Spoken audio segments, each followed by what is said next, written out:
them now? They're all mine? They're all yours. Okay, thank you.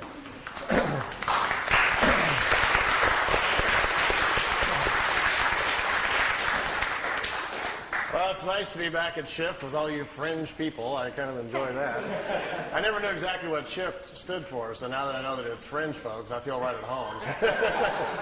I got in. Someone asked me a while ago how I got involved in UFOs and what was the interest, and I had to. My mind kind of jumped back real fast. I was standing on the Great Wall of China.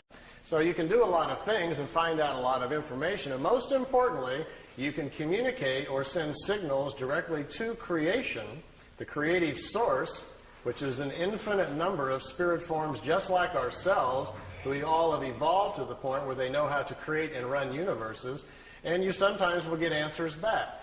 What's the importance of this? This enables you to find truth for yourself. The ultimate learning system. If you have questions about yourself or life and you know the proper symbols and can open the doorways, these things are available to you. Well, imagine Billy, after sitting in the seat at 7 years old, all this comes back to him. All the language comes back to him so they can communicate with him. And then he steps outside of the craft and is sent back home. He's standing in a forest, 7 years old, out in Switzerland. Craft disappears. He goes back home.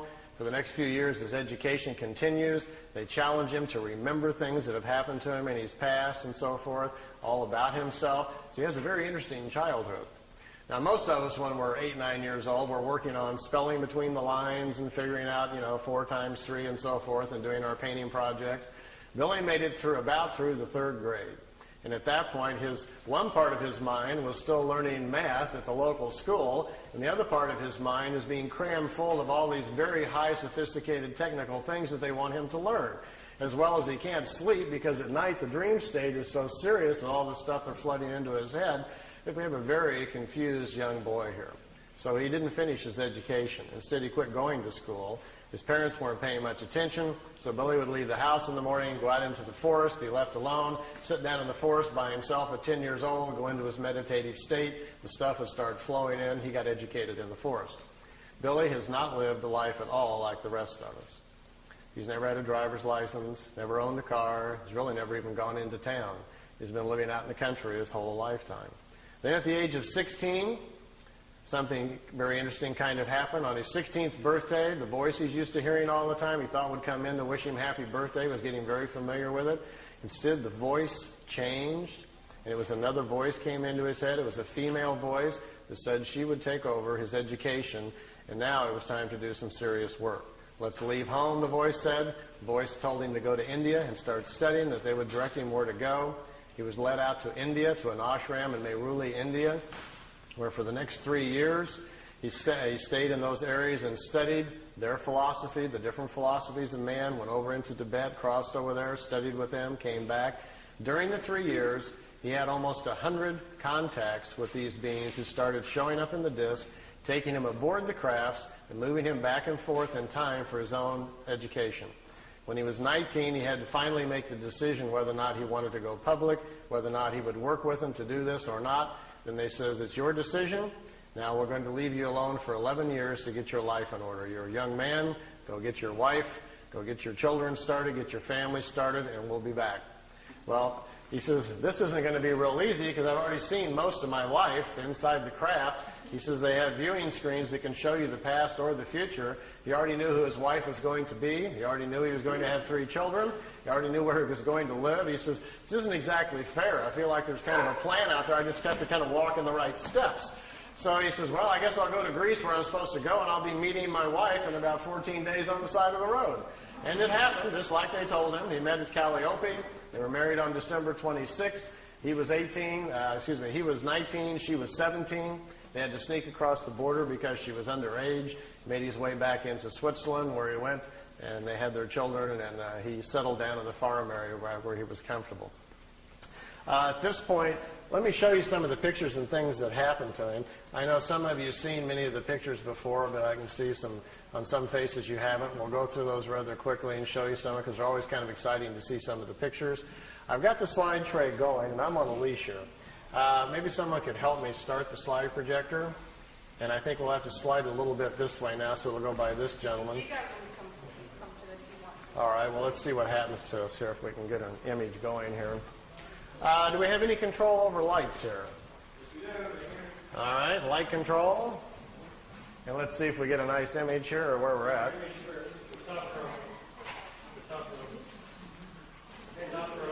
Top row up above. There we go. Well, we can kind of see them. Let's see. This light here is kind of getting on them, huh? How about if I kind of like this? Can we see okay? Now imagine if your young childhood has been like this and you've been in India and you come back to Switzerland where the rest of us in our normal life are, just getting our jobs and going to college, and instead you hear the voice in your head again. It says it's time to come out and start the meetings again, and the voice tells you to bring your camera this time, we're going public. And you go out to the location they direct you to, this thing flies in, and this is a shot from, I think, his second or third contact. We're January 1975, out in the middle of the forest area, about an hour east of Zurich, Switzerland, and this dish shows up. Here's one of the older pictures taken in India back in 1956. Mehruli. He's only 19 years old, and they're picking him up in this disc and trying to educate him. This is his home where he lives now in Schmidruti, Switzerland. It's about 7,000 feet up in the hills. I took these. I stayed there for several months in the summer. Every night after dinner, I like to climb up on top of this hill because it's so pretty and just look out over the valley. Do you know I found, well, I kind of lost count, over 15 people in the area and who live there who have seen the disc, seen them come in by accident. Found 3 people who've driven Billy out to the contacts, watched the crafts come in and pick him up. And then one night I got to see them myself. I asked Billy if I could see them, and they came by and let me watch. I got to go out in front of the house and stand there with him and watch the disc come in and float over the house. So it's pretty spectacular when you actually see them. Here's one of the few pictures we have of it on the ground. Most of the contacts were during the daytime. They were going on almost on a weekly basis. Billy would get this familiar cooling sensation. He'd hear the voice in his head telling him where to go. He'd go out to the area that they'd chosen. And many times they would set the craft down on the ground like you're looking at here. They'd get out of the ship, sit down and chat. I think, to me, one of my most memorable memories of him telling me about the contacts was at the first meeting on January 75. A lady stepped out of one of these crafts, came over and sat down. They talked for an hour and 20 minutes underneath the tree. And Billy asked the lady, says, "Who are you?" She says, "Well, my name, you can call me, the name that I chose for myself is Semyazi." And she says, "Semyazi, how do you spell that, or what does it mean? Is that a family name?" She says, "No, we don't have family names like you do. We don't pass the names on like you do. We've quit doing that. Instead, we've evolved to a point spiritually where we are more in touch with who we are as a spirit. We understand our incarnation cycles better. So we choose names which the name identifies the path of discovery we are on and the type of education we're working on during this lifetime. And in our language, the sound, Semyazi with a Z, means a woman with half the knowledge of nature. And that's her study. She's trying to solve more of the equations about nature in relationship to man. Well, Billy was trying to make his notes and was trying to write it down phonetically how the name sounded to him. So he wrote it out, S-E-M-Y-A-S-E, Semyazi. So all of his notes, that's what he always called her, but that's how she called herself. She said on that first meeting that they've been watching this for quite a period of time. Their race is quite old. They are descendants of people from the constellation Lyra. People from the constellation Lyra. And in the constellation Lyra, they say, is the oldest known form or civilization of the human form that we are. They don't know how old it goes back. Their records only go 22 million years, passed down from society to society. In our Milky Way galaxy, originally it is believed that there were 44 million planets similar to Earth, where the human form naturally evolved there on its own. That number has greatly expanded over the past few million years because of the length amount of time. There's been plenty of time for races to develop space travel, move out, and populate other worlds. The ancient Lyrians from the constellation Lyra apparently did this a lot, populated thousands of different worlds, and because of their seeds, we have a large human population, they say, in our galaxy. The history of Earth goes something like this. The ancient Lyrians came here the first time back about 22 million years ago. None of them stayed here. There was human life developing here naturally at the time. They didn't return again for a long period of time. History really picks up about 386,000 years back. At that point when they returned, 144,207 Lyrians came here to hide out from wars that were going on in the constellation Lyra where they lived. You may have heard that number before. It is presumed to be the number of light workers which will restore the earth back to a spiritual path. Well, it apparently refers to these ancient Lyrians who came here to hide out. When they came here, after they'd been here for a short period of time, it was discovered that they were here. They came from the home planets, found them here, took their ships and their technology and stranded them on Earth, leaving them here so they couldn't return back to Lyra. In doing so, all of them lived their lifetimes out, passed over, and their spirits passed into the other side around Earth. They were stuck here. They say historically that's how the white genetic got to Earth. The original Earth humans were the brown skin race. The Lyrians brought the white skin race here. 2/3 of the white people on planet Earth are of Lyrian or Vegan descent.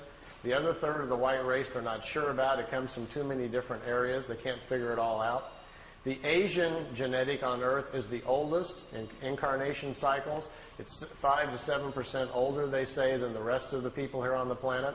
From Sirius, we had a black race come approximately 20-some thousand years ago, a very highly developed one, brought that genetic here. We have a blue skin race that lives underground. They don't like sunlight. They have a slight blue tint to their skin. They have a large community under France, and there's a large city still in the Gobi Desert where they live. It's some very old race. It's been on Earth almost for 30,000 years. Every now and then, some of them are seen. They come out of the ground in India. Every now and then, you might even hear strange reports about these peculiar blonde, blue-eyed, blue-skinned people, which really stands out in India. So we have quite a mixture of people on our planet. If you ever wondered how we all wound up here, it's quite obvious we all didn't come out of the same monkey, if you want to follow that line of thinking. So we're moving closer and closer, perhaps, to understanding our heritage. And with some of the tool sets and things that we're learning about going inside and finding out more about our past lives, we're beginning to find out more and more that the Pleiadians are probably correct.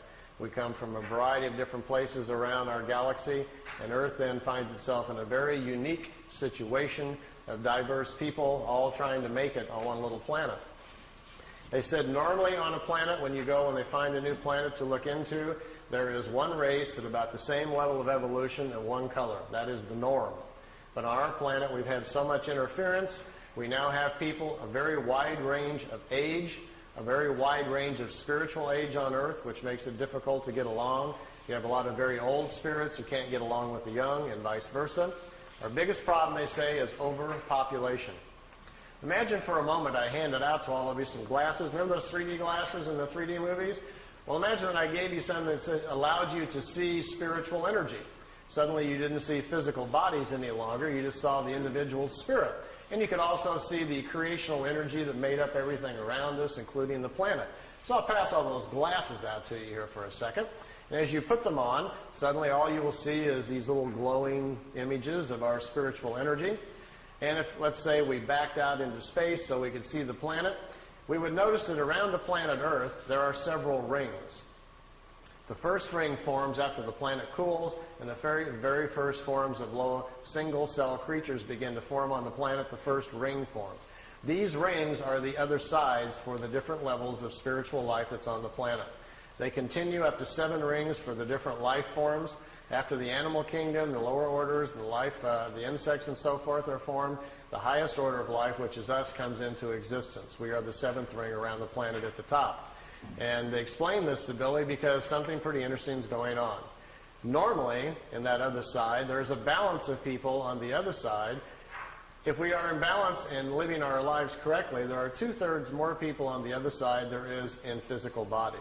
That's because at our age of evolution, the average turnaround time on the other side is 152 years. And if people are living 70 to 75 years, then they spend twice as much time on the other side in between lifetimes before they cycle back in and come back into physical life.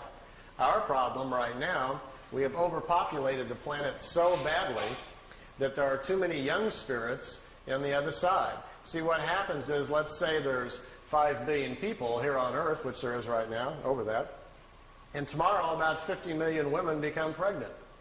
open up this window of opportunity for new spirits to come in. Well, with our glasses on, we can clearly look at the other side and see there's hardly any spirits on the other side. There isn't 50 million spirits to come in. They're already in body because of overpopulation. Now watch what's going to happen. As you watch the other side, you will see little dots start appearing, little glimmers. Those are brand new spirits being pulled into the other side. They're coming out of creation. Creation will sense that there are new spirits needed to continue nature's natural cycles. There's nobody on the other side. Creation flows new spirits into the other side so the cycles may continue. But what's our problem? These are brand new spirits who haven't had any lifetimes yet. And when they come into life, there is no accumulated wisdom to provide their intellect and aptitude, so they will have a normal life like the rest of us. So consequently, we have people coming in who cannot even manage the bodies they're in. They're very short on intellect and aptitude because they have no experience yet. So we probably will label them either sick, ill, we'll send them off to the hospital thinking they're insane or crazy, whatever. They'll have a very difficult time of it, probably die at a very young age. They see this as our biggest problem because we do not understand spiritually what our existence is about and how we really work with nature. So we're ignoring that. We seem very bent on pushing ourselves or worshiping with religions and belief structures which take us away from the basics of nature. So they see it as our major problem. And they said, quote, "We see you as an insane society rushing headlong to your own destruction that could only be averted by a change in mass consciousness." That was on Billy's first contact in '75. Judging by the evening news the last year or so, they were probably pretty correct. I'll dash through some of these pictures so you can see them. Here Billy's got them parking the disc by trees. He was constantly being asked if he could put it by known object, get pictures so they could test them out. So he had them parked by, trees, fence posts, over lakes, anything that he could. Here he had the craft overhead and he was recording the sound of the ship so that they could check out the sound to see if there was something about it they could figure out. Didn't turn out to be so. It's a terrible sound anyway. Notice this craft is slightly different, has these unusual edges on it.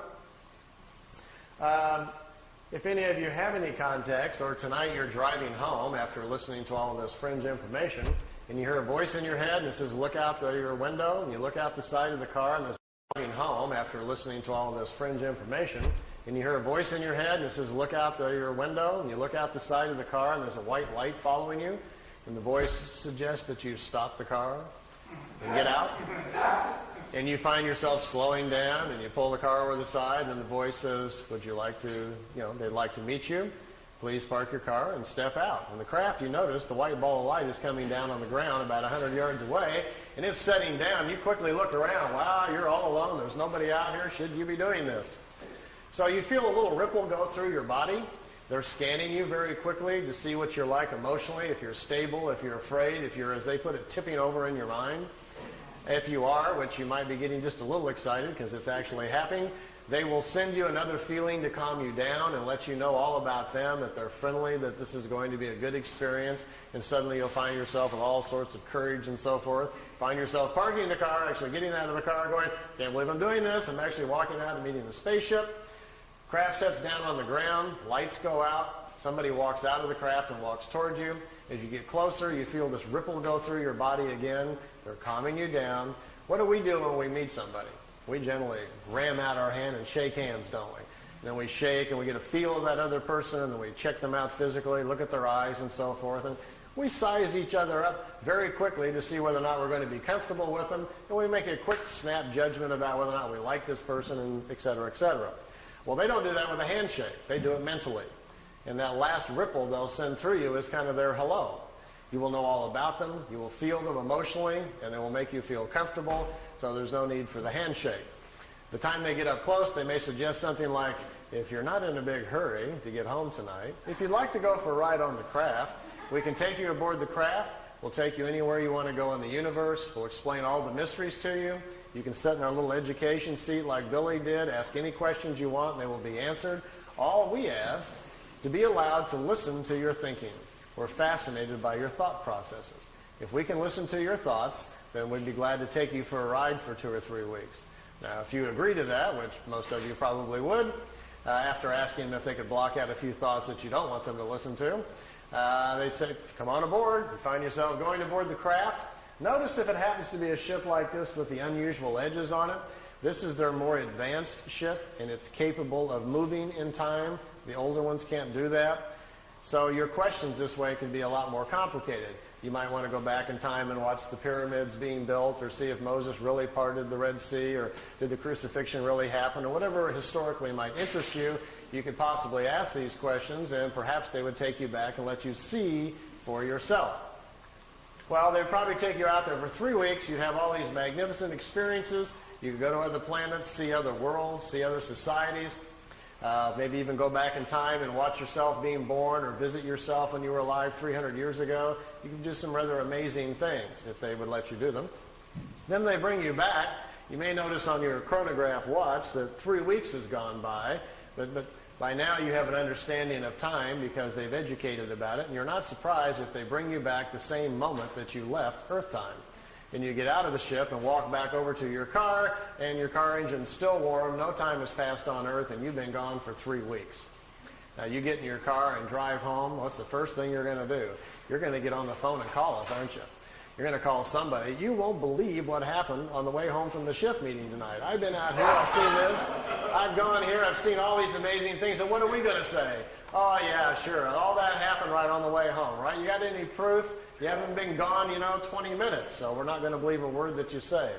If you're lucky, maybe they allowed you to bring back some samples of some kind, rocks or something from another world. Maybe you brought back some food things we don't understand. Billy has a peach tree in front of the house he brought back from another planet. When visitors come over there, they go eat a peach just to see if it tastes different. He has some unusual vegetables in his garden. On the desk in his office, he has crystals and rocks and stones that he brought back from another planet. Nothing that, too exotic that really twists your mind too much, but just kind of different than what you're used to seeing.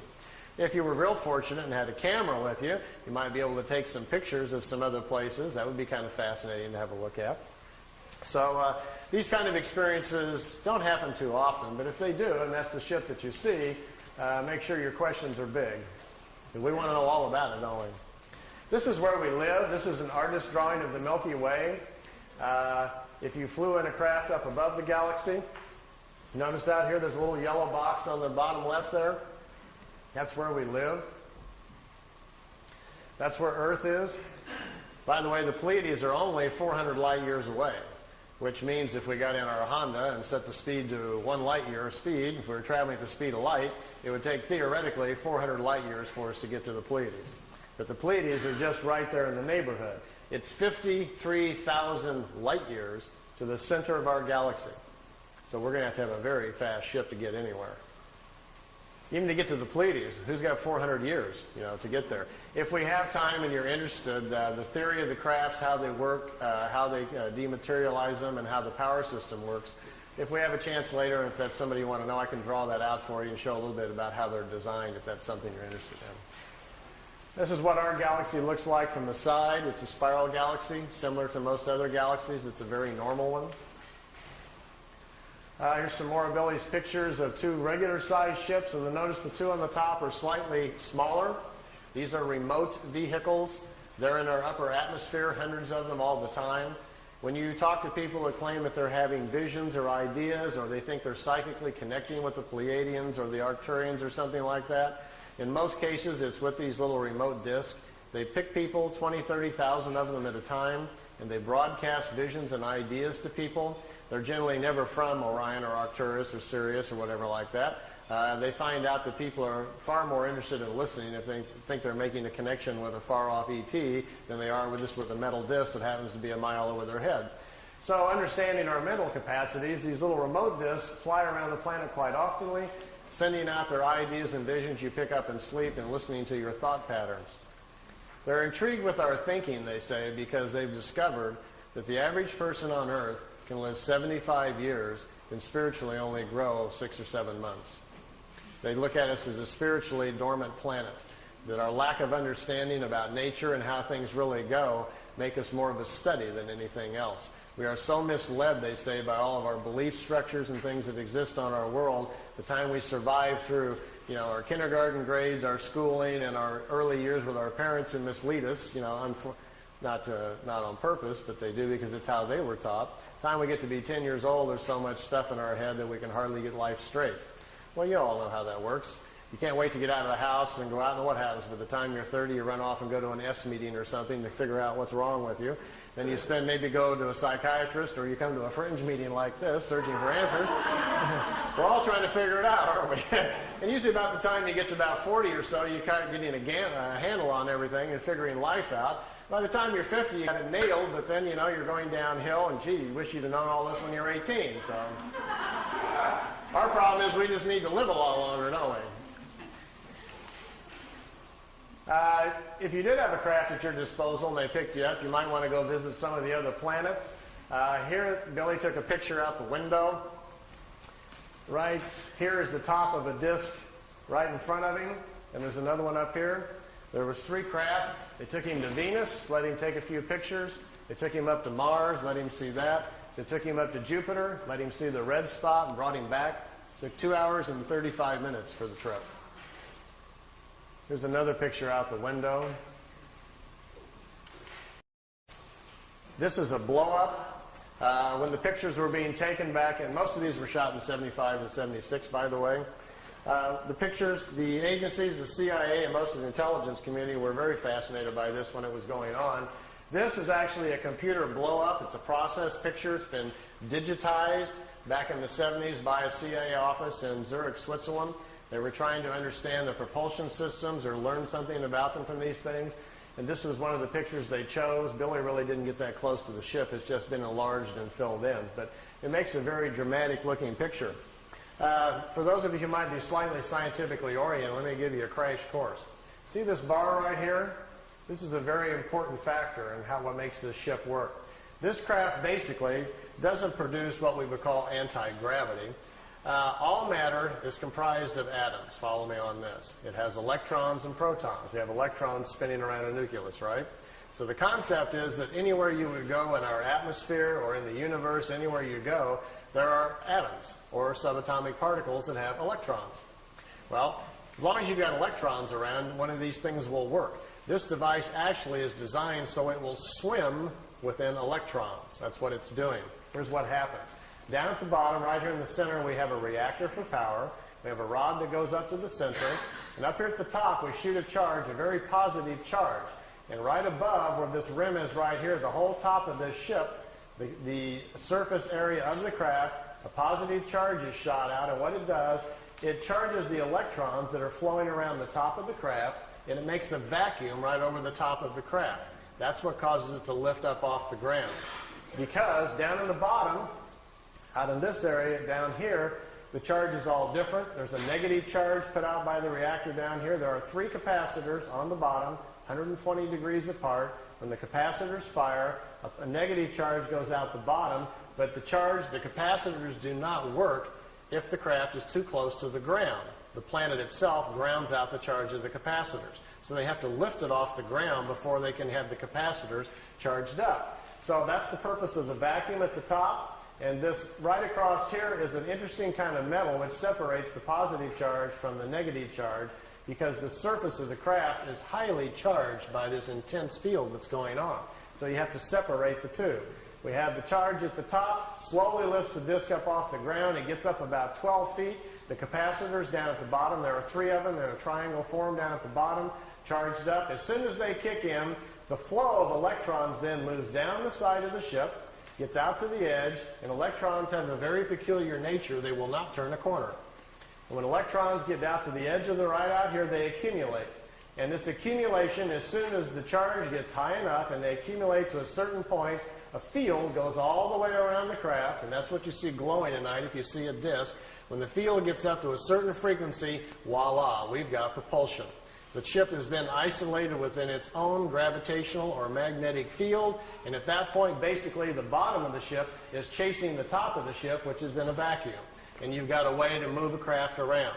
Now, if you accelerate that with a tremendous energy force they have within the reactors inside, which, by the way, are no bigger than the size of a football, it's an implosion system with no radioactivity. You can put your hand on it while they work. They're very small. That creates a strong enough energy field that you can move around anywhere you want to go. So if you're thinking of building one, by the way, the more of the science stuff, how to create the charge, the voltage that you need, and the other things are on a website I put on the web. If any of you are interested in that, I'll give you the address later on. You can dial in and read the whole thing, and perhaps you can build one or something. If you do, bring it to the next shift meeting, and we'll all go for a ride. This is building some landing tracks. You can see them down here, the 3 landing tracks where the craft sit on the ground. It's kind of reminiscent of crop circles, isn't it? Here Billy's got his tripod out in the foreground, and the crafts are off in the background. Here we've got a regular sized ship and 2 little ones again. Those little remotes. This is a different kind of craft. It doesn't sit down on the ground. It floats. The bottom of the crafts are flat. Burns the ground up pretty good though. There's one at night. It wasn't a solid craft. It was just more of an energy field. Billy took several pictures of it. We have about 20 witnesses that also took pictures of this. It changed shape. Small objects came out of the large one, flew around the house. Billy tried to communicate with it, but communication wasn't possible. Later he was told that he had been paid a visit by a group of life forms, if you want to call it, from another world that do not exist in solid form. That there are many kinds of life in various shapes and forms, and some of them are non-physical. And the non-physical ones can move their essence or their energy field or whatever you want to call it to where they want to go. They get together in groups and kind of like jump to different places that they want to go to. Kind of like biolocating, I guess we might call it. And what you're looking at here is a picture then of a life form that exists in a non-physical form that biolocated to Earth for whatever reason, perhaps just curious about Billy. These are the last photo sessions taken in 1981. Billy's got them pretty trained by now to park by trees, as you can see, and known objects. He calls it the Italian wedding cake. The balls on top of it were experimental. They apparently have since dropped that design and no longer needed, but this is a matter displacement device. They first acquired the knowledge to transmit, or you might say teleport their crafts on their very large crafts first, and then they're downscaling the technology here to the little ones. There's also a movie film of this coming in and zipping around the tree that he shot at the same time. And here we are coming in around behind the house. How would you like this to come floating through your back window? You look out and here's coming down in front of the house. That's where Billy lives in Schmidruti. Like they say in Men in Black, some swamp gas reflected off of Venus, and you got to. Well, as you can see, this is why this case has been about the most controversial in UFO history, because with these kinds of things to look at and talk about, it gets everybody pretty charged up. And here they are leaving at night, taking off from the house. The film imbalance causes it to look gold. The craft is actually silver. Here you can see the bottom of it, what looks like some sort of crystalline objects down at the bottom with some sort of etchings all around the circumference. Okay, we'll stop right there. Okay, we can have the lights back on now. Everybody kind of watch your eyes.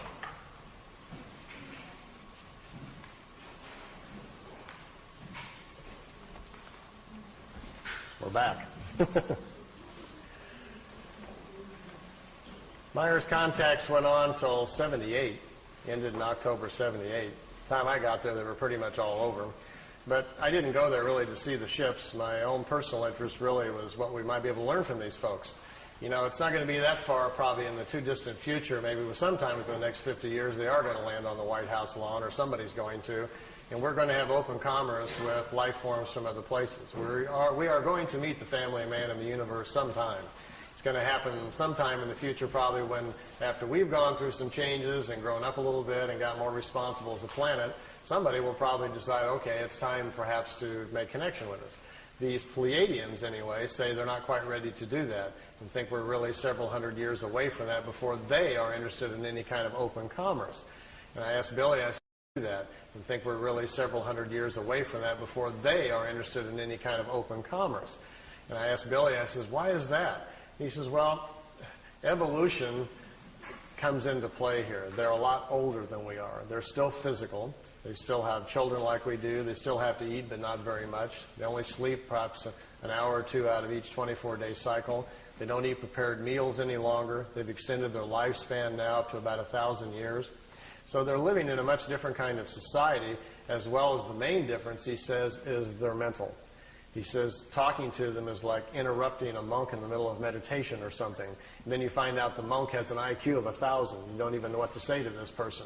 They're tremendously intellectual. They know what you're thinking before you even hardly get your thoughts together. They are tremendously insightful about our emotions. And they look at us almost, not unkindly so, but almost more like in a lab experiment. Like we might look at, some ants or a horse or something. There's a vast difference between us intellectually and mostly morally. He says they've evolved to a point on their world where they live a lot different than we do. There's this very small population there. There's only around 400 million people on the world. We have 5.5 billion people here. If you've traveled around the world very much at all, this is a pretty crowded place. The planet itself looks like there's nobody on it when you fly up in the air a little bit. But then you go to our cities and we're all just standing on top of each other, aren't we? You'd think we would spread out a little bit and share the space, but of course that's not good for zoning laws or making money, so I guess we won't do that for a period of time. They have no major cities on their planet because, for one, they don't have economics like we do. They don't have government quite like we do either. They have more of kind of a wisdom system where they find the smartest people in certain areas and put them in charge of certain things. What a concept. Perhaps if we did that. Yeah. Remember 2 or 3 weeks ago when they were trying to get us to go bomb Iraq again and there were all the signboards were out in front of the White House? Somebody was holding up a sign which really summed it all up for me. It said, "Smart bombs, stupid leaders." And I said, that is the sign of our times right now. They're on the media trying to convince us to go over there and bomb a bunch of people and kill them again, And most of these people that are going to die, we're not at war with these people. They're scrapping for a living over there trying to feed their children.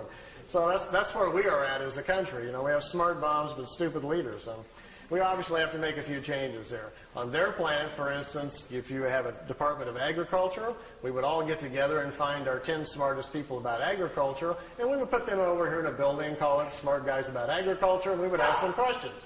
Well, we don't do that. Instead, we hire smart lawyers from South Carolina who just allocate funds for this and then take it back for that and stick it over here. Our whole government's based on shuffling money around, not about anybody knowing what they're doing up there. So if we would actually change our system to something like this, we may be on the beginning inroads to fixing some of our problems here. If you go to their world, it's seemingly very, very quiet. There's no cars. It's very peaceful. Billy says the people, for the most part, looks like either they're asleep or they're all in a trance. He says they're very, very mental. They communicate very openly, like in an open consciousness, like an open phone line. And he says there's something going on he didn't understand quite at first. He says, because we're not doing any of this. Imagine that all of us had become mentally so powerful that not only could we listen to each other's thoughts, but we got to the point where we could really honestly tune in with nature and understand it. You could really communicate with a leaf. And you could literally talk to a rabbit as it was walking by you. We were really tuned in with the world we were living in. And then it fell upon us, as the elders of the planet, to do something about a deteriorating environment. And all of us got together and we knew the answer. We knew if we took part of our mental force and projected it into the atmosphere, we could not only clean it up, but we could put an energy into the atmosphere which would help all the creatures in nature. Everybody would live longer. We wouldn't get sick any longer. Our metabolism would change, and we could control the quality of our physical life. We understood this. So we all sat down one day and said, let's do it. We took hands, we charged our minds up, we got into a higher self as high as we could, and we charged the atmosphere up, and it changed all the life on the planet. People quit getting sick. People quit being emotionally unhappy. It stabilized the planet. The food started changing so that when you ate a small pear or a peach, you no longer got hungry. You didn't need to sleep as much because there's available energy to everyone. Everyone could tune into it to become educated. There was no need for schools. All we had to do was teach our children to sit down and tap into this consciousness, and all of the knowledge of the elders would be available to them. This is how they're living on their world. And they protect this mental environment. They don't let people from other worlds come and interrupt it and upset it. if you and I were to show up there with our cameras and our tape recorders, wanting to, have them stand in front of a tree so we can take their picture, they may accommodate us. But Billy said even when he was there, he continually felt like he had to be quiet, like he was in a church or something, like he knew he was upsetting something going on. He says they don't like a lot of visitors because normally the visitors aren't tuned into what they're doing mentally. And it's looked upon like a virus or a sickness in the atmosphere when lower life forms come to visit. I told Billy, I says, but I thought they'd ask you on a couple of times if you'd like to come back and live there. He says, yeah, you can do that. And I says, well, how would they do that? You being a much younger life form, or even me or somebody else, if we went to live there, I mean, they would let us do that? And they says, well, it's possible. They've brought some people there. He says, they might put you in an out-of-the-way area. But he says, they have a way of redoing your thinking. They can fix your brain right up. I said, how do they do that?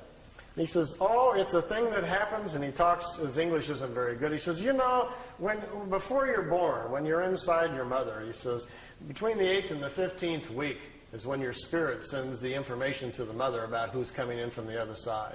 And there's a signal, a pulse signal that comes into mom's DNA that says such and such is coming in, so we need to create a brain network that's strong enough to contain all the accumulated wisdom that's coming in. Now, once the brain is formed with mom's DNA and this new signal that comes in, he says, as the body begins to form, after about the 4th month, he says, when there is commitment, when the spirit is ready to come in and it looks like we've got to go here, we're going to have a full pregnancy, he says, then something happens in the acids in the brain. He says, there's a copy of all of your accumulated wisdom from all of the lifetimes goes into the brain and the acids in the brain. And that's what kickstarts, so to speak, your consciousness, creates your thoughts. That's why one child is so different than another when they come in. You got one that's screaming, wild, yelling, throwing fits. The other one's very quiet and smiling, just wants to watch television. This is what sets up your personality and your character traits when you come in. It's that initial download of your personality as you're flowing forward from lifetime to lifetime. It's your operating system that's coming into play. He says if you were to go to a Pleiadian world, they can transplant the acids in your brain and change you overnight. He says you even get choices, almost like designer choices. What would you like to be like? They can take the acids from other people's minds and so forth and put them into your brain, and it only takes about 24 hours and you are changed. You are, for the most part, it's high-speed injected learning. But he says the trade-off is you're no longer exactly you, because who we are as a personality and as a character is a large reflection of what we know, how we think, and how we act. And all that's going to change very, very quickly overnight. So you would have to be willing to put up with that. You're going to go through some dramatic shifts in personality, as well as your intellect is going to dash forward very quickly. So usually what they do is they kind of like pick out the style that you need. If you're a scientific person, lean that way. If you're a more nature person, whatever it is you might be leaning towards, they can give you these kind of injections, so to speak, slowly over a period of a few weeks and very gently change you into a different person. You get up to their speed mentally. And the nice part, he says, is as soon as you pass over and finish that lifetime, it carries forward. That wisdom carries forward. That wisdom carries forward into your spiritual self. They'll teach you how to do it. Then your next lifetime, it sticks. So you've, in effect, kind of taken a shortcut in the evolutionary cycles and skipped a few lifetimes down the road. So there are potential shortcuts. It is quite possible to do that. I think what I'll do here, I've got some movie film, too, of the crafts flying around, and then I want to do a little drawing and go over some of the mind and spirit things we've learned from them about how levels of consciousness and thinking and so forth. I didn't get to do any of these things the last time I was here, so I thought that might be kind of entertaining tonight. But before we get to that part, any questions you'd like to ask about ships, Pleiadians, landings, anything else? Anybody got a question about anything you want? I'm open to ideas. Hi. Hi. What kind of contact have you heard is still happening, say, in the last year and a half or so? And are you still in contact very much with them? Well, I was at like 86 or 90. All these pictures were taken 75 through 78. The last photo session you saw, that last ship was in 81. After that, he has had a few sporadic contacts, but not much of anything. In 80, when I was over there, Billy told me they weren't coming by anymore. He was not having any more contacts. He would have what he called social calls, where every now and then he would feel them in his head, or they'd talk to him in his head. You might see the disc over the house for a few seconds. They would just kind of check in on him. But the organized, ongoing contacts for his education and our benefit were all over. They weren't going to do that any longer. They'd stopped doing that part. While I was there, I did get to see ships a couple of times. In the last 2 or 3 years, the people that live there at the house with Billy say that he's had a couple of more contacts, and they've been written down in notes. I've read them. Frankly, I don't believe them. I don't think they're written by Billy, for one thing. I think people around the house who have more of a vested interest financially are trying to proliferate the contacts. Billy, no one's met Billy. You wouldn't know if he wrote it or he had not. No one would know unless you understood him and his personality and what he's really like. A sad situation has kind of fallen in over in Switzerland. We have a group of 24 people who own the rights to Billy now. They have since 1984. It's an organization called the FIGU. I was a member for 3 years. The FIGU is in charge of all of the information. Billy doesn't read the mail or do anything anymore. He's just not that healthy. They have got into a situation where they have discovered they can make money by selling the information. And now it's $10,000 for a franchise fee if you want to start a FIGU study group, and $680 a year for members to pay dues to mail over to Switzerland. And when they found out they could get into that and money started coming in, things have shifted. So we have a situation where the human element has come into play, and we don't have this, warm, cozy little spiritual environment over in Switzerland any longer that used to be there 10, 15 years ago. So it's become kind of a machine now. It almost seriously borders, I hate to use the word cult, but they've gotten so closed-minded about things that it's going that direction. They're no longer open to other people's interpretations. They're mad at everybody, and it isn't a real healthy situation any longer. I kind of gave up communicating a couple of years ago. All I was doing was getting into arguments with people. Either they're mad that I don't come over anymore, or they're mad I wrote a book, or they're mad I'm doing this or that. And it's not why I went there to begin with. I was just a traveler on the road, stopping for my own personal experience and education, much like you go to the pyramids or the Great Wall. You go to benefit yourself and to learn and keep moving on. And they were mad at me for stopping in and moving on. I resigned from the group in 1990. I wasn't mad at anybody. I just didn't want to be part of this group attitude any longer. I started getting nasty phone calls just because I would talk to other people and they didn't want me doing this or that. And I says, this is getting really out of hand. I says, I'm not a follower type, quite plainly. I'm a road traveler. I'm a troubadour, if nothing else, or a vagabond. So you got the wrong guy to try to control and put the screws on. So then they sent me like a 5-page contract to sign that I wouldn't talk to anybody and only do what they told me and blah, blah, blah. And I just kind of chuckled and laughed. That's this last-ditch effort of a desperate group. So I made a nice videotape, sit down in the living room, thanked him very much for the experience, but resigned from the group, and thanked Billy for the experience, and I haven't been back over there since. So I'm just still going down another road, still looking for things. Anything else you want to chat about? I did at Billy's, and they were in such an unusual way that it sounds pretty strange. I can't do it on my own. When I was young, my mom was part of what was called the National ESP Board in the 60s. We had a guy named Harold Sherman, Little Rock, Arkansas, was teaching the government what ESP was. My mom was one of those 5 people they brought in that was clairvoyant, and underneath it all was the government trying to see if we had these unique people who could see what the Russians were doing or whatever, My mom could see what was going to happen tomorrow. She couldn't see beyond that, like short-range, clairvoyant type. And because she could do things and was very into it, at an early age, my mom taught me all about the crystals and floating things and where the different areas of your mind are. So I knew a few things when I got there. And Billy recognized that right away. And when he did, he says, how much do you know? And he sat down and we began to talk, and I found out he knew a lot more than I did. But I understood the basics of it. So he says, try doing this. And he would give me some mental gymnastics to do with symbols to see how strong I was. And then I would get in the pyramid to try it to see if I could cause things to happen and so forth. Well, I got to a point after a little while that he would say, well, I'll meet you tonight. You go to bed, and I'll give you the symbol to use, and I'll meet you, and we'll go aboard the craft. He says, okay. So I would go do my breathing things I was supposed to do, and I would invoke the symbols and lay down, do my thing, and get into my blank mode. Then I would hear his little bitty voice, hello, Randy. And the first couple times it happened, I jumped up. I thought he was at the door. It kind of spooked me. But he wasn't at the door. He was up there waiting for me.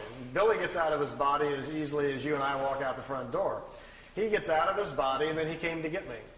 And after I didn't do it right the first few times, and I got onto it, then next thing I know, I'm on board a craft, but it's like you're a fly on the wall. No one talks to you, addresses you. And I would watch Billy communicate with them, but no one ever would look my direction. I never felt anything. I was strictly there as an observer. And I don't know how he actually did it, but I can't do it on my own. I never got to go out on a craft all by myself physically or anything, but I had months of experiences like that. And mostly I was told the reason that they would do that, without having gone through the early childhood of opening up the spiritual language in my mind, they said that most of the people on the planet who are of that old Lyrian genetic are older than most of the other people. And if they are, buried inside them already in their spiritual side are the old memories of the Lyrian lifetimes. And as Lyrians, they've already lived on worlds that are far more advanced than the one we're on right now, so it'll come to them easier. So they said all I really needed to do was be exposed to the ideas, and the whole chapter would come back to me. So that's kind of what happened. And with me, Billy would just give me a few things and kind of grin and says, "You got it?" And I'd say, "Yeah." He says, "Go outside and figure it out." I'd go sit down and think about what he talked about, and I could walk back in and explain it to him for 3 hours. Stuff just started to come back very fast. So he says, "We don't need to teach you as much as we just need to wake you up. And once you're awoken, then you can go do whatever you want to with it." So that's the kind of context I had. Yeah? Well, when you talk about Lyrian entity or other cultures or whatever, aliens, if reincarnation is a fact, I mean, you can't tell what Lyrian, I mean, what do you call them, Lyrian. By walking down the street, because No. their bodies are not going to be all in one. Right. We're all mixed up. No license plates, anything there. No, we can't really.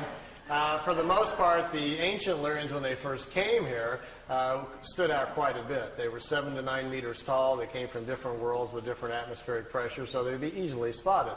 He says, this is what they came from different worlds with different atmospheric pressures, so they'd be easily spotted. He says, this is what went later on to much of the Greek myth and the folklore about the giants. The Lyrians also are the people who in the past have taken earth people and mixed them with fish and with animals and other things, creating the old stories of mermaids and different things. Those things actually kind of happen. But their bodies, after a few incarnations, will deteriorate down to normal size because of the sun that they're living within. It will come back down. So, no, we can't really. And because we've mixed up 7 or 8 races on Earth that are now even more than ever beginning to intermarry and mix up, there's another big problem, which I'll explain after the break, about how our spirit doesn't go in the right place. We're doing that a lot. We're getting people out of their normal paths where they're not coming in where they're supposed to and when they're supposed to. And that causes problems and puts them within different families where they're out of step and so forth. So there are things that are going on. And I'm going to kind of explain that to you in natural order on the second part here a little bit. Yeah? You get 2 questions. Yeah.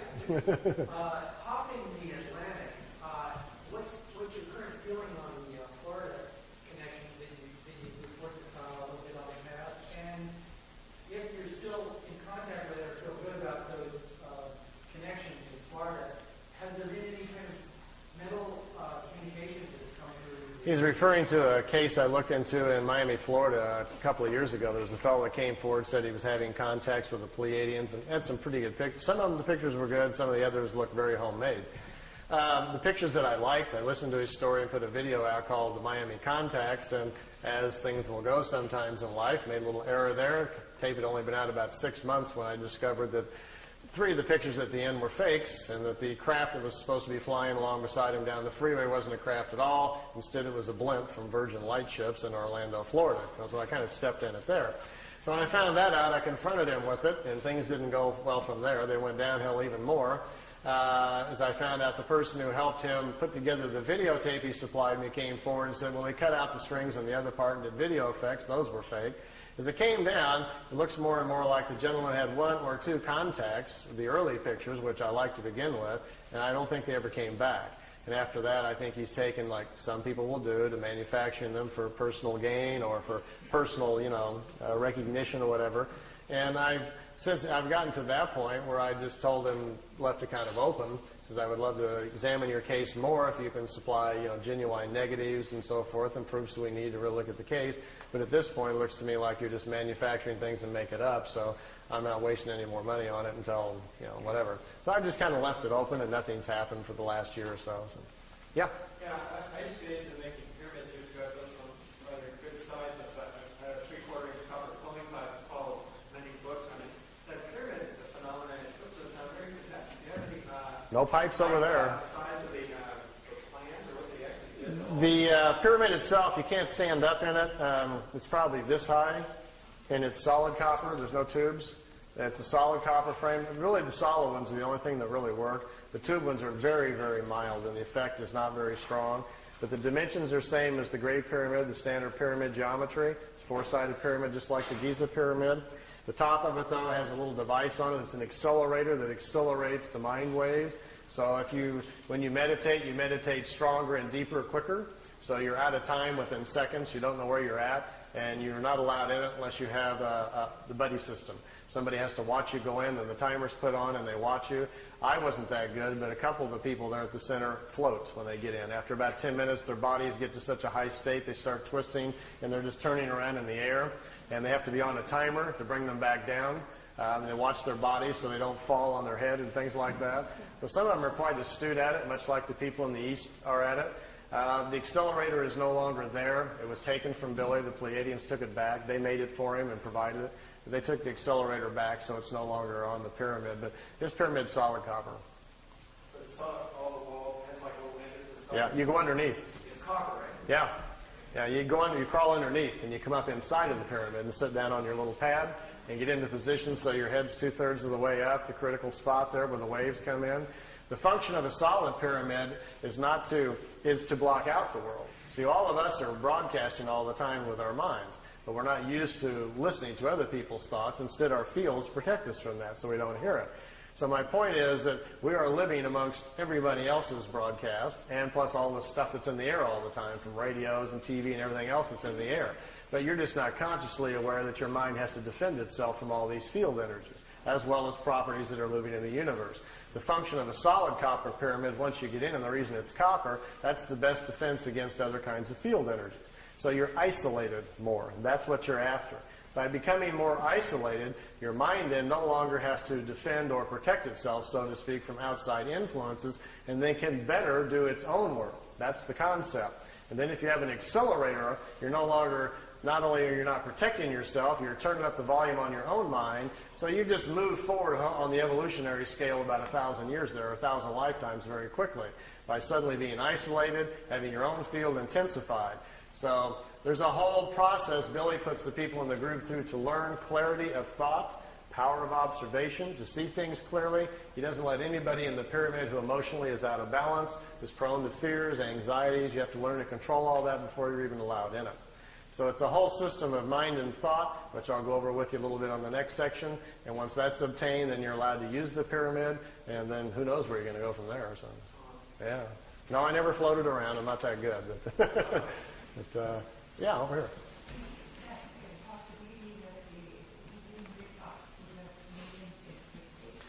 They said that they were, after the third year, they told him that expectations were 32%. That's about where it was at. The contacts were stopped because Billy's health was failing rapidly from trying to control the group around him, which was getting very out of control. Once the people around him learned what was going on, it settled in on them, the levity of what was happening. This concept of being special set in on too many of them, where they thought they were better than everybody else and they'd been handpicked somehow for the planet. And that thinking got carried away, and the group just got very out of control.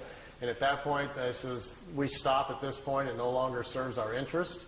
So to them, in many ways, and they told Billy throughout the 3 years, that much of this is a test to see how people will respond with open contact with us. We'll have physical contact with you. The people that live around you, we will not have physical contact with, but they will be made to know it's for real. We want to examine what happens to the human condition when it tips over, when reality steps in and, takes over your current thinking. And most of the people at the center did not do very well. The original people all became, like, as Billy calls them, pit vipers. All snapping at each other, jealousy, infighting, arguing. Suddenly everybody hated each other, fighting over money, who's sleeping with who, and it became a real nightmare. So Billy was like, stop, stop, stop. This is becoming a madhouse, and then at that point they stopped it. It went a lot longer than expected. Let me show you something. See these tapes? This is Billy's whole 3 years of meetings. There's stacks of paper this high, all of his notes. I took them and put them all on audio tape. This is the whole 3 years of his meetings. and they're in chronological order. As you listen to the tapes, it will tell you, even after about the third or fourth meeting, already they were considering stopping because they could see that it was too fragile for people.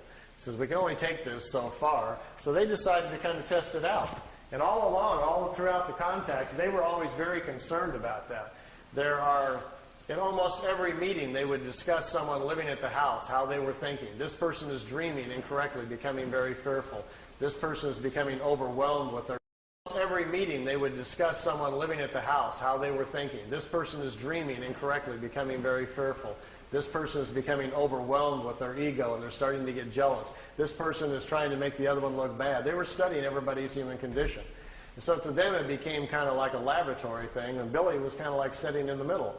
He's got all these 10, 15 people in the house behind him that are going berserko, and then he's trying to keep his cool and get them to keep coming back. I think 4 or 5 times on there, he's literally almost on his knees. Please come back. I want more education. Let's continue.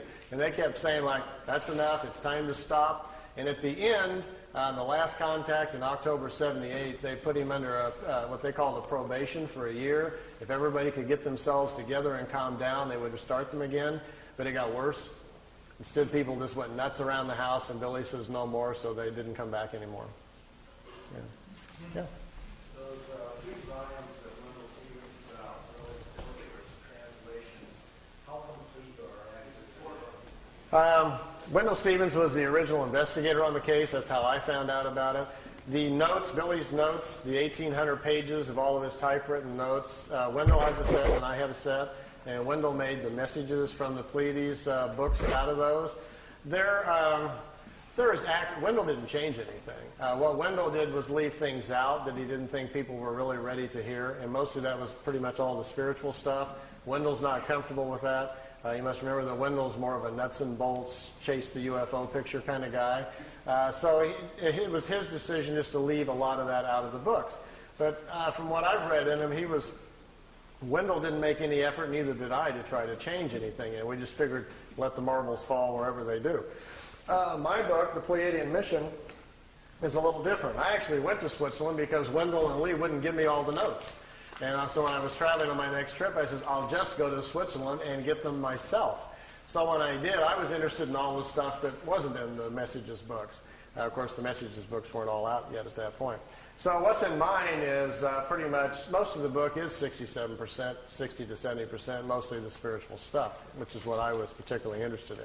The book isn't about the UFO case. It's about the Pleiadians, how they live, why they came here, all about Earth, our history, what a creation is, what a universe is, all about the incarnation and the cycles and everything. These were the things, the questions that I had, and that's predominantly what's in my book. So your book is your book a summary then? Yeah, in my words.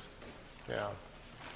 And I think in some ways, not to put Wendell's down at all. I'm a big Wendell fan. I love the guy. But my book is probably more accurate at the things I talk about than his because Wendell wasn't interested in a lot of those things. Wendell felt obligated to put it out, but didn't care that too much about it. And there's a lot of places in Billy's notes where things are not explained well, and they just didn't get it right. And then later on they fixed it, and Wendell didn't know about that. So Wendell didn't take the effort really to look into things that much because he wasn't that interested in it. Of course, reading the translations are an exercise in masochism. I've got one set of them. I used to make sets of them every now and then for study groups. People, the whole pile of them. Yeah, they were translated by a German student who didn't speak English. So he got a dictionary and transliterated it, just word for word without fixing the grammar.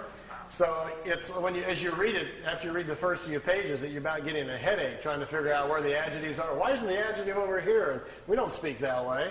But then you get used to it. You get a flow after a while, and you kind of look at sentence by sentence, and then you start reading them a little bit better. So the translations are lousy. The first 3 books of the 18 books I had translated in beautiful English. I paid $2,500 a book to a translator. I was going to do the whole 18 and then put them out on the market. And I just gave up. I couldn't afford it for one thing. And about that point is when I decided to get out of the Figu, so I just gave up. And I had put the whole thing on audio tape, so I figured that was enough. And then I picked out the more interesting parts of all the notes and put it in the Pleiadian Mission book and stopped there. It's just too big of a task. to do the whole thing. There's also some other books that Billy didn't give me, but which I read over there. There was 2 more books that Wendell doesn't have and I don't have. There's actually 20 sets of the books. But the last 2, there's very little information from the ETs at all in it. The last 2 are all about the people in the house arguing. All the fighting, people were suing each other. One guy called the sheriff on another guy, and somebody's sleeping with somebody. It's just a big soap opera, and that's why he never released those. He never gave them to Wendell either. It's a real interesting study of what happens to a small group of people in a remote area when something like this happens to them. They were just overwhelmed with it, and the human condition went crazy. So, now, none of us would do anything like that, I'm sure. But yes, I could write a whole other book just on the soap opera of my life inside the Figu, all the stories and everything. But I'm not so much into the messenger, I'm into the message, so I really wasn't looking at any of that. I went over there for my own self to get educated, and that's all I really paid attention to, Well, let's take a little seat break. I see a lot of people squirming. And men's room this way, and ladies' room is that way. And I'll be at the table. He's down, and they're punching everything. You might want to squirm around in your seats just a little bit so you can see the TV. I've got a little extra videotape you might kind of enjoy. I mentioned earlier about those of you who on the way home tonight might catch a ride and get to go see a few things. What kind of food? Meyer says he never saw them eat anything but like apples and peaches and oranges, just fruits and stuff. They don't eat. He says in their homes there's no kitchens. They don't make meals. He says basically they almost don't eat. They would just go nuts at a Jack-in-the-Box, I imagine, He says they kind of munch. He says they don't have to eat very much. They eat very small quantities. And something in their atmosphere controls their metabolism. They don't get hungry very often. And they don't sleep very much. They sleep like an hour and a half and 2 hours on a 24-hour-a-day cycle. But he says they're in deep REM within a couple of minutes. They just fall out like they're dead. They wake up in about 2 hours. They're totally revitalized. And a lot of them sleep even less than that. So he says they're far more mental. They've gotten to a point with their own evolution where they're more in control of their whole body mentally. And so things are a little different. We're a little out of control with our bodies. So, what I've got on the tape, I've been up here a couple of times before, and usually I try to bring some new things for every time when I come around. I've got several tapes laying around the house that I've gotten in various places. What's on this tape? And I wasn't going to show the tape of the other planets and the mothership of Jupiter and the dinosaurs and things, but I had 4 or 5 people ask me at the table, so I think it's on this tape. So we'll start it up and see if it's in the right spot. So I should tell you a little bit about what it is. So I know this is a fringe group, but I don't want anybody falling off their chairs there. So. Imagine, if you will, that you did get a chance to ride on one of these, and you said, just as a lark, gee, could you take me up and show me some other planets? And they do, and you start seeing satellites and other equipment around Mars and so forth, and start asking questions. And they tell you, well, there are projects going on your own planet that are already going up to the moon and Mars that they're not telling you about. And these satellites you're looking at and this equipment is part of joint efforts by America and Russia in one group, and also the Germans, the technologists who survived World War II and went on their own, are already building communities up there. They're way ahead of everybody else. So there's some stuff up here that you're not seeing on the evening news. So I'm going to show you a couple of those things. As well, at one point, Billy asked if it was possible to go back in time and actually see dinosaurs. He was just kind of goofing to see if it was possible. And they says, well, yeah, it's possible if you would like to do that. So the pictures, there's 4 or 5 pictures on here of dinosaurs and of a prehistoric Earth. Like I tell everybody, I can't tell you if they're real or not. They're just interesting to kind of look at. He says he went back in time to a prehistoric planet, that he actually got out of the ship and saw prehistoric creatures. He got back in the ship with his camera and took some pictures of them. So those should be on here too if I've got the tape anywhere close to the right place. And then I brought with me, which I haven't shown in quite a while, just for you to see. It's a few minutes of the crafts flying in and zipping around a little bit. There's several different segments, and we can look a little bit at that. And then I want to go over some of the mind and spirit things. Last time I was up here, we talked about doing like a workshop on the weekends for people who are interested in more of the spiritual stuff. And we're thinking about doing one this Saturday, but that's not working out. So I'm going to go over a little bit tonight about what we do at the workshops, and I'll give you a taste of what we'll do. And then for those of you that are interested, we'll get together with Charles, and we'll come back up this summer sometime when we can get it organized. And then we'll do it on a weekend. We can do it 1 day or 2 day. If we do all of it, it takes me 2 days just to get through everything, if there's enough of you that are serious about doing it. I have my own copper pyramid that Billy made for me that we use in groups, and I'll teach you some meditations, and I'll teach you some of the mind things, different areas of your mind, how to use the symbols and find them. So it's kind of fun stuff if you're interested in following that kind of path, as well as we'll go over some things about the universe and how our cycles, our incarnation, how the rings are formed, and we'll have some fun with that and try some things. So we'll do a little bit of that tonight. I'll go over it just a little bit. So let me see where I'm at on this tape and see if I'm anywhere close to where I want to be. Oh, yes, here's Venus. His first flight around our solar system. Here's a picture of Mars. By the way, this is not a professional tape. As you can see, these pictures are in a picture album, and I've just got my camcorder out, and Wendell and I are flipping through the pictures. So this is not a produced tape for you to look at, so it'll probably never be on the market, but at least you get a chance to see some of these pictures. This is Mars just from a different direction with the sun very bright on it.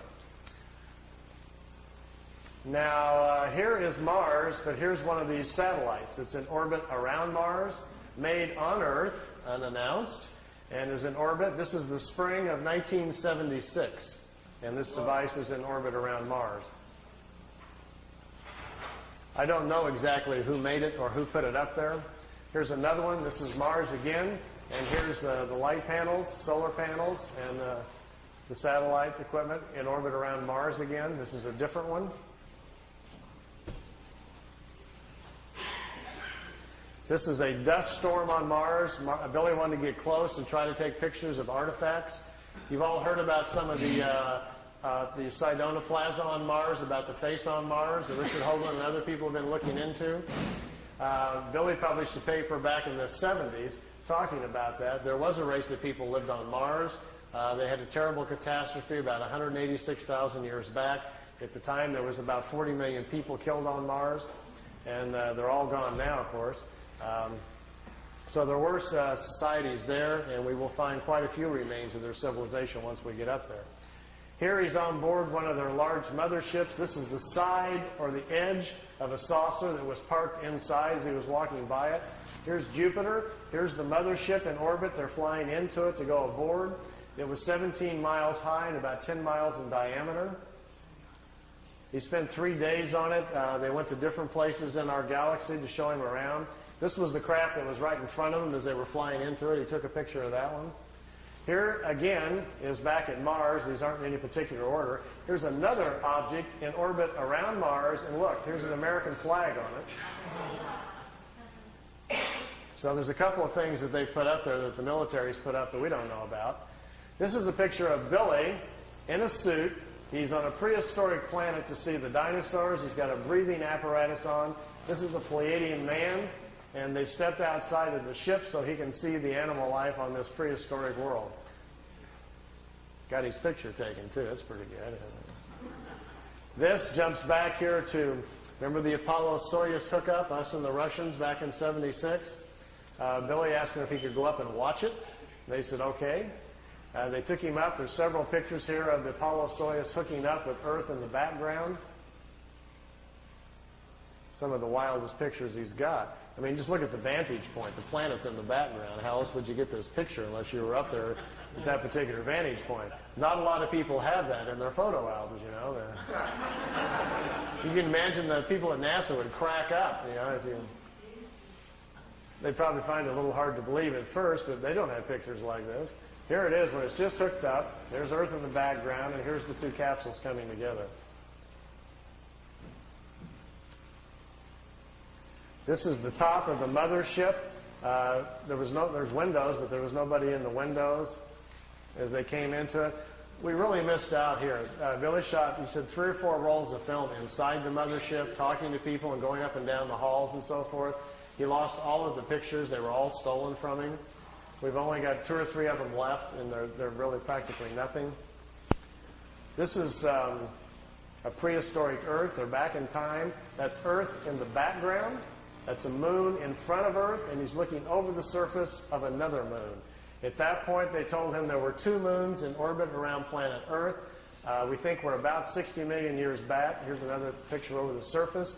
Neither one of those moons is currently the moon that's in orbit now. The moon that's in our orbit now, they say, has only been there around 5 million years. Look at this one. This is another piece of equipment in orbit around Mars, and it's huge. It's like a space station. And it's in orbit around the planet. It's also from Earth. We haven't heard anything about that, have we?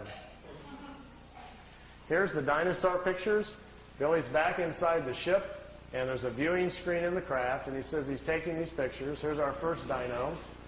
He's got kind of gold-brown skin, got large hind legs, short forelegs, and a head that looks kind of amphibian, like a vegetarian type. Here's the second one. There's a bird here apparently dropping some food or something. Is that Charles? Charles dropped his food. This one's pretty hard to see. Here's the head of some sort of creature crashing through some bushes here. It's hard to tell. I know it's probably hard to see these anyway from back there, but just the idea that someone could actually go back in time just really gets my brain going. There's a bird. There's his eyes, some pretty nasty-looking teeth. And the last picture after this one is the strangest of all. It's a plant that has an insect head. Billy calls it a plantum. They were trying to explain to him how the evolution of different life forms goes. How, for instance, here's a plant life when the plants are the food kingdom of the world. When the plants evolve to a certain level of evolution, then these lower order forms, here's a small head, and this head is part of that plant. There's these 2 little eyes. It's an insect, the beginning of insect life on the planet when the food kingdom has evolved high enough. There are 7 different stages, they say, of spiritual energies or creational energies on a planet that create the many different kinds of life forms. There's a transition from one kind to the next. Ours is the 7th or the last one. We have to wait until the animal kingdom has raised the evolution of the body material. We have to wait until the animal kingdom has raised the evolution of the body material high enough so our cycles can start. Okay. Oh, I didn't know these were on here. These are some of the Miami pictures. Some of the ones that I didn't put on the tape because I'll kind of go through them here. Here's the kid in Miami. His name is Manny Escondon is his real name. He's taking notes. Here these discs came in. His girlfriend took the pictures. These are flat-bottom discs. They're made on Earth. They're called Vril discs, V-R-I-L. They're manufactured down in Brazil. They also have a factory down in New Schwabenland in Antarctica. Here's another picture. There's a news copter came in. Look at the first 3 discs. When they see the copter, they start to turn invisible or put their shields up. And the first 3 crafts that go out in a series are just becoming invisible when he snapped the picture. It was taken with a Polaroid at a 30th of a second, so it caught it right in the end of going out there. These discs were designed by German technology in the late 40s. The first ones we know of that were tested out were probably around 47 or 48. They're called Vril levitation devices. As you can see, they actually fly quite well. Notice the nice V formation. Being typical earthbound Air Force pilots, they're still flying in formation. We understand this technology a little bit because intelligence has shot down some of their ships, learned how they're doing it. And when you hear rumors about how the Americans are building flying discs, what we're doing is playing catch-up to the German technology that's been around since the 40s. Their technology has accelerated tremendously. They make 2 different types of levitation devices. That's what we're doing out at Area 51. We manufacture the devices in San Diego. They're put together by General Electric. We test them at Area 51. Here's the German disc parked down on the ground at a facility down in Brazil. Here's 4 guys standing next to it down there. There's a whole row of them. He couldn't count how many were down there. He had his Polaroid with him and grabbed a few short shots there. Over here's 2 guys here on a craft coming in. You can see the two guys standing here. And down here at the bottom, which I know isn't clear, is one of these old bell-shaped crafts. Many of you are probably not familiar, but there was a fellow named George Adamski back in 1962 who claimed to be having contacts with people from Venus. This was the craft he was taking pictures of. George's contacts were real, but he wasn't having contacts with anybody from Venus. The blonde-haired ladies that were inside the craft were actually from Brazil. That's where the crafts were flying out of. They've been making them down there since about 1947. They find it very convenient if they make contact or land somewhere to tell people they're extraterrestrials, and we're very open to it. If they tell them, hi, we're part of a German intelligence group from Brazil, people would freak out. I got my camcorder and I've got my micro lens on here, getting as close as I can to this picture. It's a very, very small Polaroid picture that's about that big, and it got wet in the rain. He left it in the windowsill, so I've ironed it and put it on paper so we didn't lose it. And I'm copying it with my macro. Here's the whole picture. Over here is one of the old bell-shaped discs. There's one in the air. Notice the platforms they're sitting on. There's a guy standing here. There's a guy over here just coming out of this disc.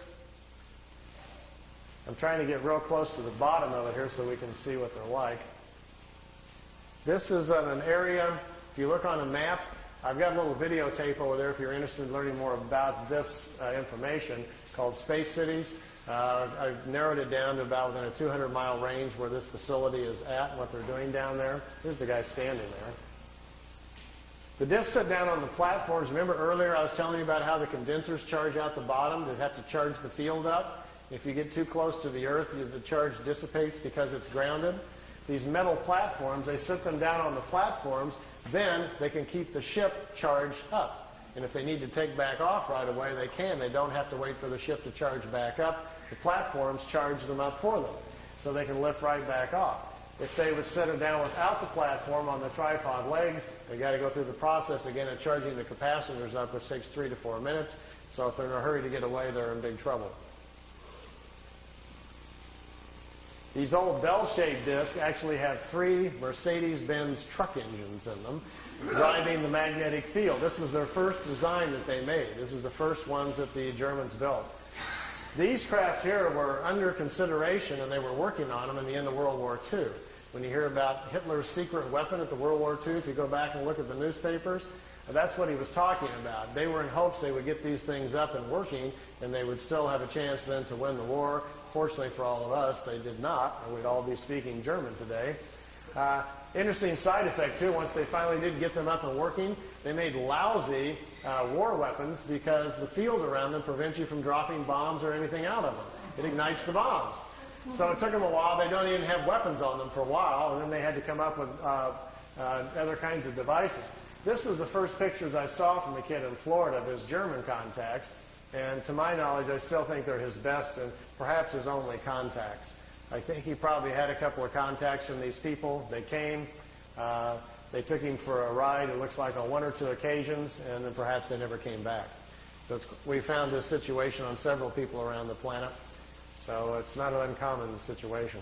And this is from ET technology, but it was before 47. It wasn't ET, nothing to do with ET. It wasn't. No, just good old German intelligence figured it out.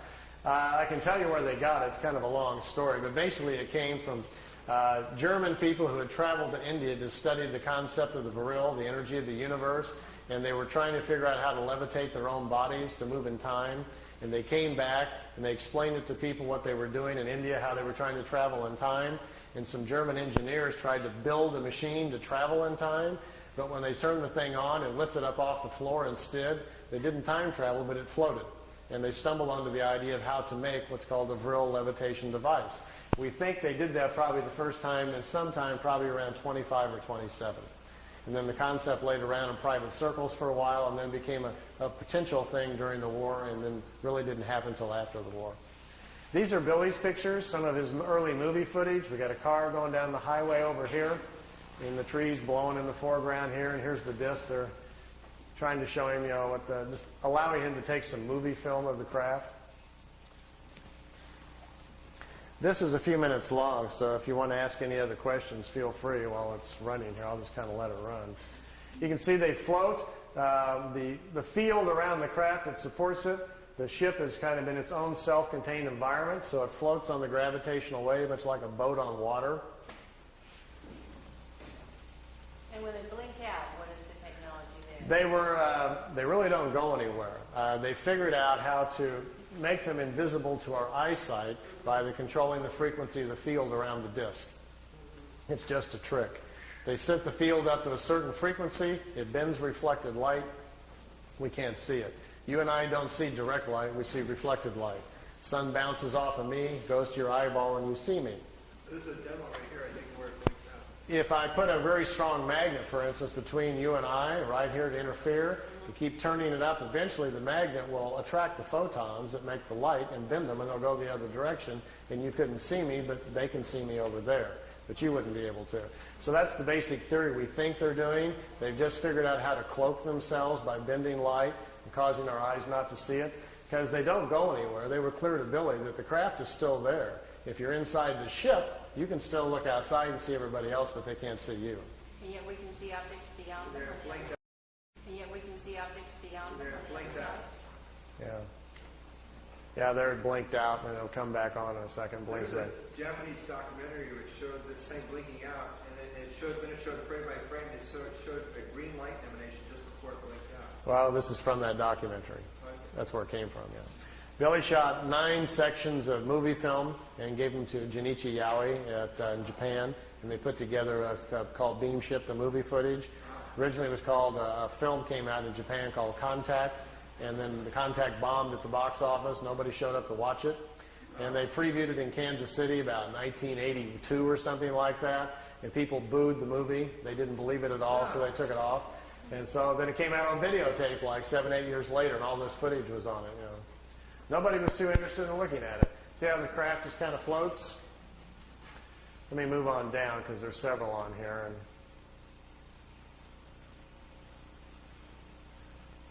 Billy's not really zooming in. He doesn't have a zoom. That's the Japanese cameraman excited. What you're looking at is Billy was in his living room showing this footage on his own movie projector, and the Japanese came over with their video camera in the living room sitting next to him, and they're taping off of his screen. So that's where we get this. Here's another section of them flying in. I'll kind of fast forward through some of these because I think it's kind of long. So. How many ships can you look at, huh? This one's kind of cute because he's walking out in front of his camera, and he's trying to get them to perform some maneuvers, do something sensational for the camera, and they don't understand what he's talking about, and he will eventually get bored and just quit. And there's the craft sitting out there floating out in the background.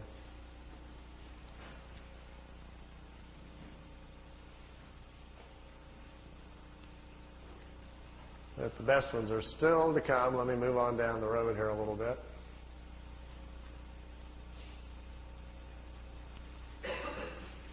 The ones that are made by the Germans or by anyone else on this planet, how far can they go?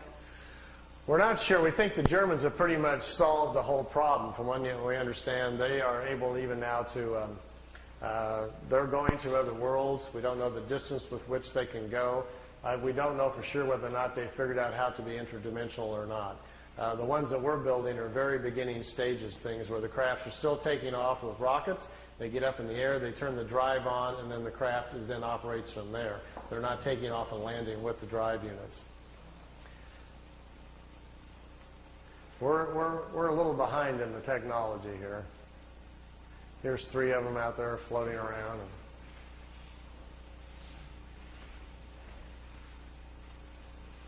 Is anyone else in league with the Germans, not with the Japanese? You know, that's the curious thing. I think at certain levels of security, obviously, on this planet, everybody knows what everybody's doing. So it's at some point up there in higher levels, everybody knows what the Germans are doing, what the Americans are doing. We don't know. We're the last ones to learn about it. But I tend to think that the Germans have probably, I like this one, that races across and then wobbles. There is some cohesion, if that's the word, between America, England, and Germany, but I'm not sure exactly what it is. I think we've tried to get along with them at some point to get information from them, but people in Congress know that the United States is not interested in having open contacts with a renegade band of Germans. Everybody's going to yell Nazis and scream, and it's not going to work.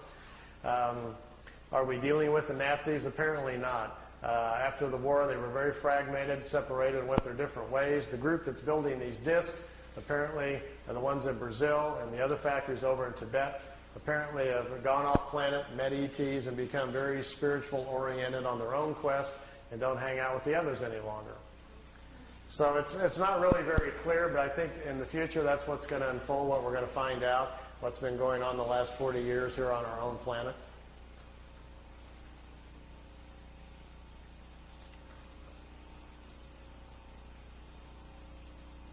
Notice when they go to the right or left, they have to tip it up, and then it kind of staggers to the right, staggers to the left, like an old Star Trek episode or something. That's because out the bottom, we're pretty sure the field comes out the bottom and has to push the craft, so